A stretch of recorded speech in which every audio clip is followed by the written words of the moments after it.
Hello, everyone, and welcome to the Melbourne Traditionalist podcast, episode 25. I have with me Mark Richardson from Oz Conservative. How are you, Mark? I'm really well, thank you, Mark. Thanks for having me on. You're welcome. And I have David Hiscox from XYZ. How are you, David? Very good, Mark. Thanks for having me. You're welcome. And I'm Mark Moncrief, of course, from Upon Hope. Now, we have been watching the news and we've been watching what's been happening with the royal family. Do you have thoughts? Well, usually we avoid such scurrilous material as a royal scandal, but this one is a little bit more profound for the West. So we're talking exactly. It's not just a royal problem; it's a societal problem, a civilizational problem. Yeah. So to sum up, Prince Harry married a half African girl from America called Meghan Markle, and for a couple of years, the globalist media oohed and ahed over how awesome and tolerant and diverse and beautiful it was, and stunning and brave, and they just oohed and ahed over Meghan Markle and what a wonderful man Harry was for marrying somebody, and how tolerant and open-minded he must be, and progressive. And then they had the royal wedding where some weird African preacher sort of talked white with these big white eyes about fire. It was one of the most bizarre things I've ever seen in a televised church service wedding. Mm-hmm. And so then, as predicted, Meghan Markle is turning out to be a bit of a Yoko Ono, and the royal family have done everything they can to accommodate her, but now her and Harry have decided to sort of separate themselves, I guess, from the royal family. They want to be financially independent, and they're going to live in North America, and they're waffling on about living a progressive life out there where they can make it. I don't really know what they want to do. Basically, what it looks like is that Meghan Markle has Harry under the thumb, and has done everything that she can to come between him and the royal family, and now she's won. She's stolen Harry away. Well, she's winning at this point, but I don't know whether she's won. True. And this whole saga, and it is a saga because it's been going on for years. I've constantly thought back to 1936, to Wallace Simpson and Edward VIII saying, "I'm abdicating my throne because I love this woman and I can't marry her if I stay king," and abdicating his responsibilities and marrying this woman and letting her dominate his life and living the rest of his life in exile. Yeah, so you've summed up and put together nicely the two main threads of this. I think that one, the abdication of responsibility. Mm-hmm. So that we were talking before about Kate, how she is almost a model of sort of a non-self-aggrandizing, dedicated to serving the family and the nation and doing her duty in a sense. Mm-hmm. Whereas Meghan Markle, it's painfully clear that she is someone who would much prefer to be in the spotlight and to do her own thing and to be personally ambitious. I heard the term grifter used, and it may well prove to be correct. So that's one aspect of all this. The other aspect being Prince Harry himself, and how someone in that position can display what seem to be beta male traits mm-hmm. of being under the thumb of his wife and following her lead and making himself subordinate to her mission, really, rather than insisting that she follow his, and his mission being a pretty clear-cut and straightforward one. Really. Well, that's the thing, it's not attractive when you can see the woman wearing the pants. No. And both men and women don't like it. Yes. And nowadays people pretend that it's acceptable, but really they don't like it. and we can quite clearly see this, and that's obviously a big issue. But the other issue that I find is the celebrity aspect. Because the royal family are not supposed to be celebrities. It's supposed to be an institution. It's supposed to be a pillar of government, a pillar of stability. And I think we've seen since Diana that there's been this celebrity element creeping in, and they keep pushing it out, and it keeps being dragged back in. And that's what Meghan is. She's a celebrity, and she's brought that lifestyle into the royal family. And I think that's what's created the issue between the two princes, between Prince William and Prince Harry, is one, I think Prince William sees what she is, and secondly, he sees this celebrity, this cheapening of the institution. Yeah, absolutely. There's a photo that we've seen of the four of them. So in the photo you've got from right to left, you've got Kate Middleton, you've got Prince William, you've got Prince Harry, and then Meghan Markle to the far left. And so on the right, Kate is smiling and waving to the crowd. Next to her, Prince William is doing a awkward grin and looking up in the air. Next to him is Harry, clearly explaining something to Meghan. Yep. And on the far left, you've got Meghan looking at Harry with an expression on her face, like if you look at the body languages, going, "No, I'm not. Why do we do this? I don't understand. I want to do it my way." Yeah, and that kind of sums up, I think, what's going on, and it's why she's bad news. Like, she's come between two brothers, and two of the most important brothers in England. Yeah. So the aim seems to be to become a Hollywood power couple. Is that not where this seems to be leading? I think what they want to be is they want to be royals without responsibility. Yeah. So that they still have the prestige, they still, live that lifestyle, they still go to all these international events and push the causes that they want. But when people say to them, "Oh, you've gone too far," they say, "Oh, but we're private individuals. We're not members of the royal family." I agree with most of what you just said there. The one point I would disagree is where you say they. The trajectory I see from here is Meghan Markle at some stage will leave Harry and she'll divorce him and she'll take him for everything that he's worth. And it may be at that point, or it may be before that point, that I think for Harry, like he'll realise, hey, look, I'm here in a foreign country and I'm surrounded by foreigners and SJWs and Chardonnay socialists. And yes, I had resentments against my own family. I think it's clear that he blames the royal family, or maybe even the Queen, for his mother's death. So he was right for the taking by Meghan. But I think at some point he's going to realise, wait, I've just rejected everything that made me who I am. I've rejected my duty to my people, and I've cut myself off from them. And here I am all alone. And if it'll be at that point there that he makes a decision, what am I going to do from here? Well, I think, I'm going to say I agree with most of what you said. He's the kicker. Exactly how their relationship will go, I don't think anyone can know, because I think they're both needy people, and maybe they really do need each other. And certainly I think for Prince Harry, losing his mother at such a young age, if I remember correctly, he was 11, it's obviously had a deep impact on him. And I think that's probably why he's looking for a woman who... Well, she's older. He's older, who can actually set boundaries for him and say, hey, do this, do that, blah, blah, blah. Doesn't make it right, but I think that's what's going on there. And I think that we've just been lucky, and I think that maybe we should appreciate our luck more. We've had the Queen.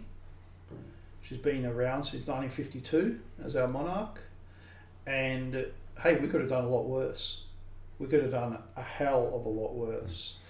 And she's still around, and she's still got her marbles, and she's still active.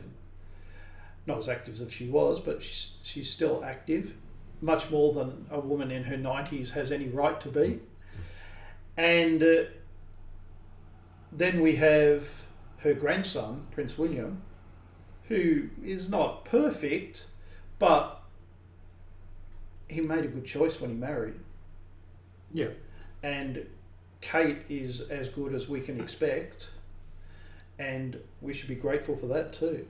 Yeah, we were talking about this earlier, that imagine if it had been the other way around and we were in line for Harry and Meghan, how damaging that would be to the monarchy as an institution. It would have been a tough times, I would imagine. Well, you guys are making a reference to Wallace Simpson from the 30s, and that's interesting timing in that regards. If it had been them as the potential king and queen, we could take it back to the late 1700s and Marie Antoinette. That's the analogy I would think of. You've got somebody in who's just, I know she was kind of like a hate figure for the French, but the way things are going, that's how it could have ended up for Meghan. Well, I think Marie Antoinette is a very different example because she was a scapegoat. Yeah. She wasn't actually responsible for the crimes that she was accused of. And of course, the most famous quote, "Let them eat cake," wasn't said by her. I heard that she actually said, "and ice cream." Really? Yeah. No, I don't think she said that. Yeah, I don't know a lot about it, but I've read the same thing as Mark, that she was just deliberately played up as to fill that role by a hostile opposition. But I think your point does stand true in one sense, though, that there could have that sense of popular allegiance could well have been harmed if you'd had something like a Harry and Meghan situation there. Yes. So this is why I think it's an important topic, because what Harry has done is it's like it's a representative of what's happened across the whole West.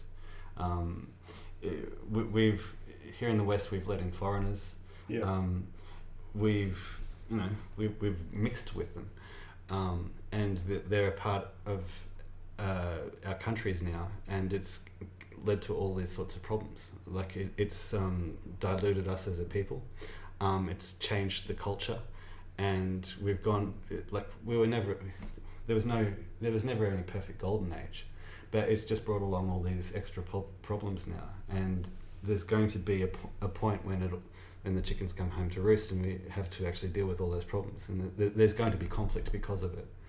The conflict that we're seeing in the royal family it's a microcosm. Of everything that's going on in the West right now, and Harry's decision is it's an example of like the decisions that we've made as individuals that collectively have brought us to the point where we are now, and his decisions about how what he does in the coming years is going to be an example of like what we have to do in the coming years, the decisions that we have to make. It's like, is he going to return back to his family and go, what, I made a big mistake? It takes a lot of humility to actually sort of say, I was wrong.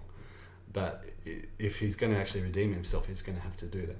Well, I disagree. I don't think he can go back to his family because he's got a child. What if Meghan takes the child and he never gets to see the child? Well, that's possible, but I wouldn't think that would actually... To be honest, I don't think that's actually possible. I mean, he is a member of the royal family. I think that he'd be able to get some pretty good lawyers.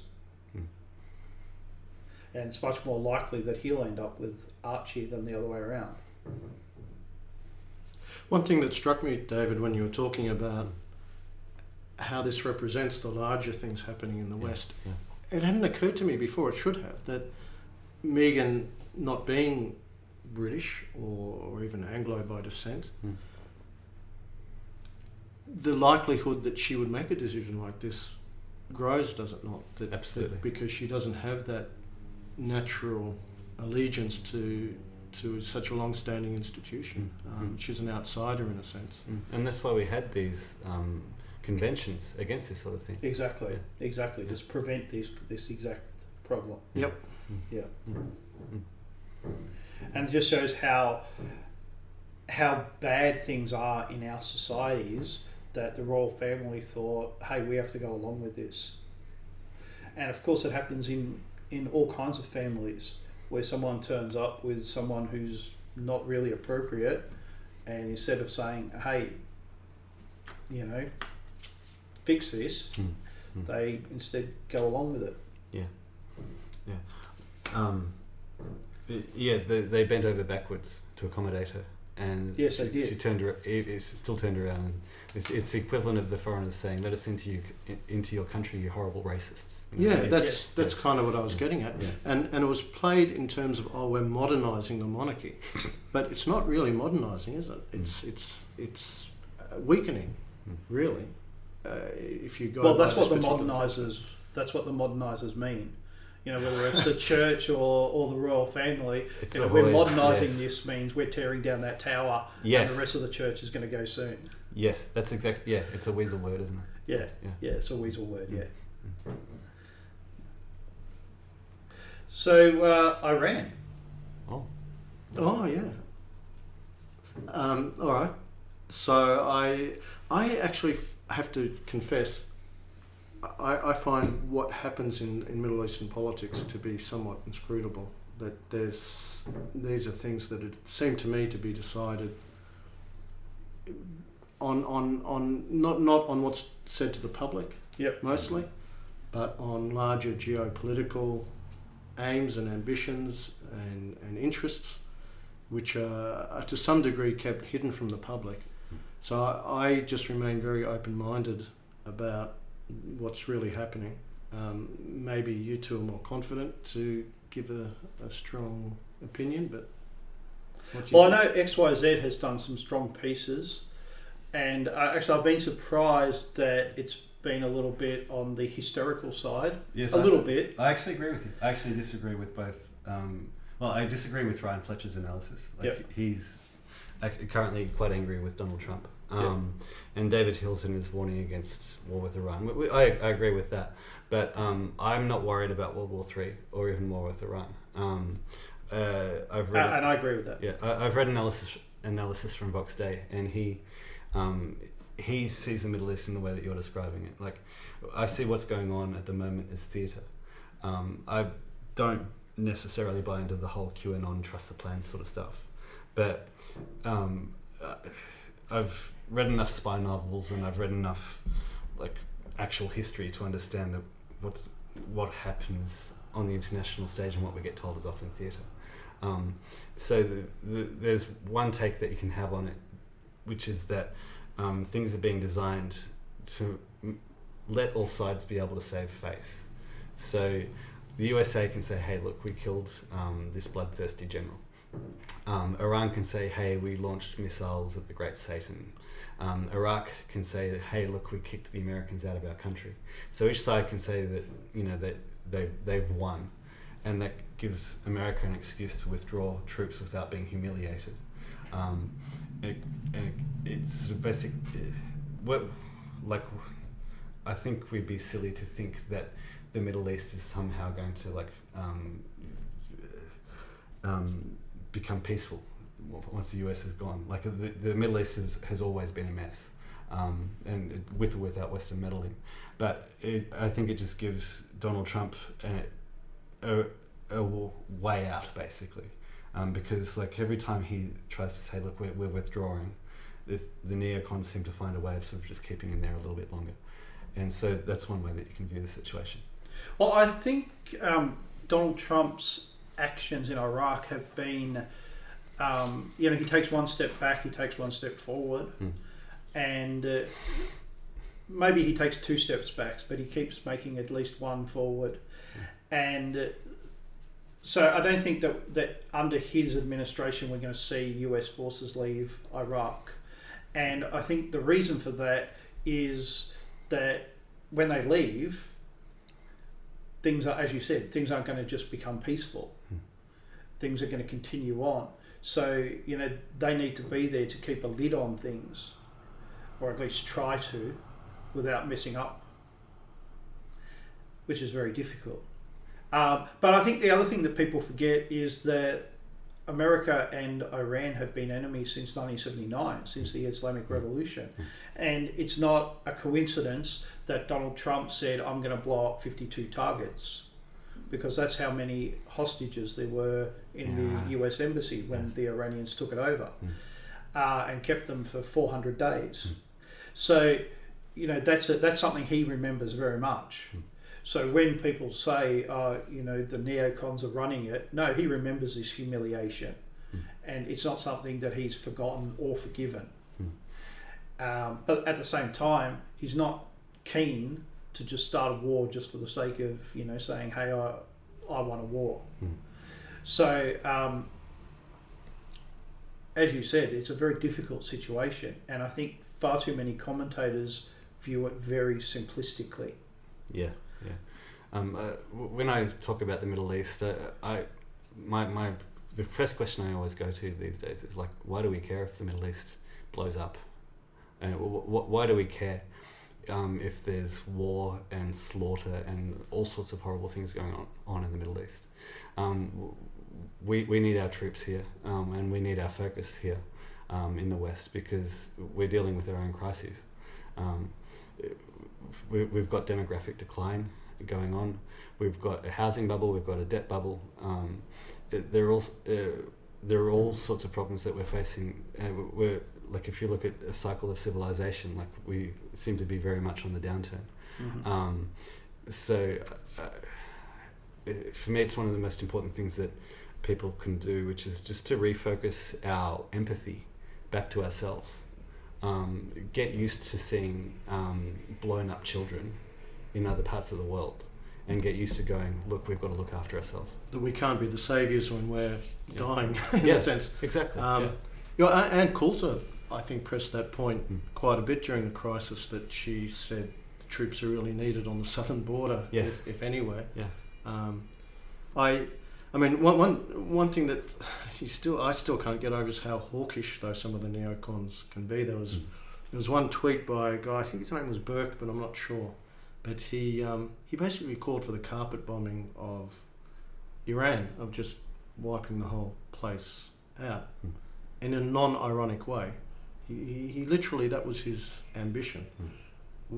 Extraordinary, I think. Criticised much, but you know, I just don't. That mentality, it's extraordinary.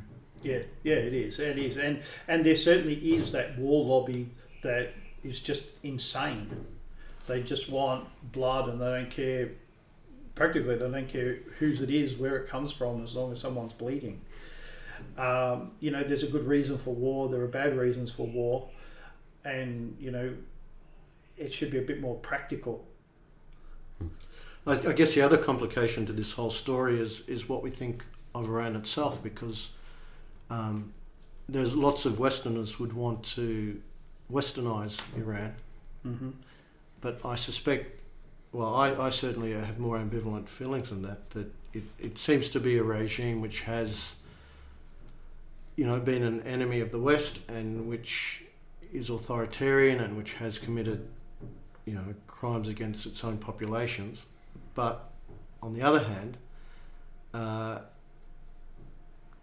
Westernising it really means making it more decadent in certain respects. And that's where it is, isn't it? Now, then we have the airliner. Yeah. The airliner that was shot down. 160 people, I think, were killed. And the Iranian government has owned up to it. Oh, they have. And they've said, yeah, we shot it down, we made a mistake. That's another reference to recent history as well, because there was the Americans accidentally shot down an Iranian airliner. That's right, 1988. Yeah. So what we are seeing here, I think, is a long historical memory. Yeah. Although the majority of the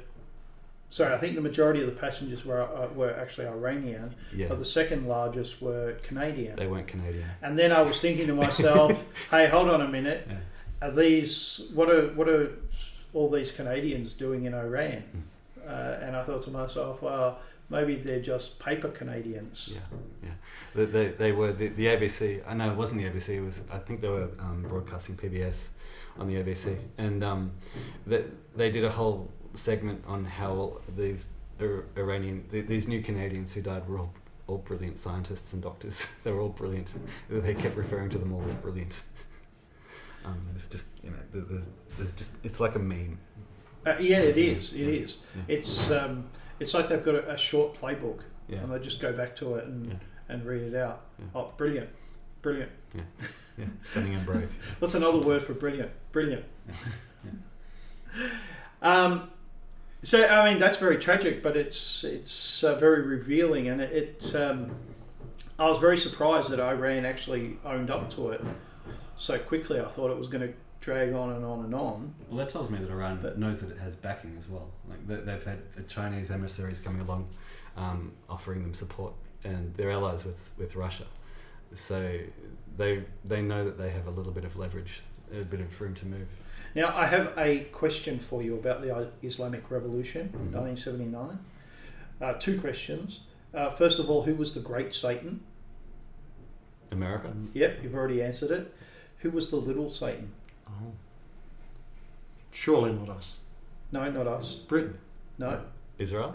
no, Saudi Arabia? no. The little. The Soviet Union. Oh, really? Because they were anti-Western, but they were also anti-communist.